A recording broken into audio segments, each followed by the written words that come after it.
पुण्याच्या भोर तालुक्यातील रायरेश्वर मंदिराजवळील माळवाडी येथील घडलेली घटना ऐकून आणि पाहून संपूर्ण महाराष्ट्र थक्क झाला आहे। वाघमारे कुटुंबाच्या पाळीव म्हशीने जन्म दिलेले रेडकू हे साधारण म्हशीसारखे नसून त्याचे स्वरूप रानगव्याप्रमाणे आहे। शरीराचा रंग भोरा पांढरा मिश्रित, मजबूत अंगगाठी, पायावरील रंग पांढरा आणि डोळ्यातील चमक पाहून हे बछडे रानगव्याशी साम्य असल्याचे स्पष्ट होते। पुणे जिल्ह्यातील ही केवळ दुसरी घटना असून यापूर्वी अशीच घटना सुसबावधोनी भागात घडली होती।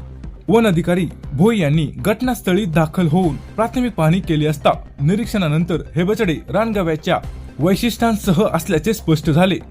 आता त्याचा नेमका वांशिक संबंध निश्चित करण्यासाठी डीएनए तपासणी व रक्त परीक्षण करण्यात येणार आहे। विशेष म्हणजे पाळीव म्हैस आणि रानगव्याच्या संगमातून जन्मलेले हे बछडे म्हणजे एक अत्यंत दुर्मिळ जैविक घटना आहे।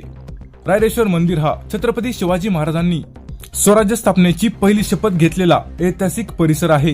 स्थानिकांनी या घटनेला निसर्गाची अद्भुत देणगी मानत उत्साहाने चर्चा केली असून आता वन विभागाचा निर्णय व वैज्ञानिक तपासाकडे सर्वांचे लक्ष आहे। रायरेश्वर किल्ल्यावरील जंगल परिसरात रानगवा, बिबट्या, अस्वलासह इतर जंगली प्राण्यांचा वावर असतो। जंगल परिसरात म्हशी जंगलात चरण्यासाठी सोडल्या असताना पाळीव म्हैस आणि रानगवा यांच्या झालेल्या संगमातून हा बछडा जन्मला असल्याची प्राथमिक माहिती प्राणी अभ्यासाकडून दिली गेली।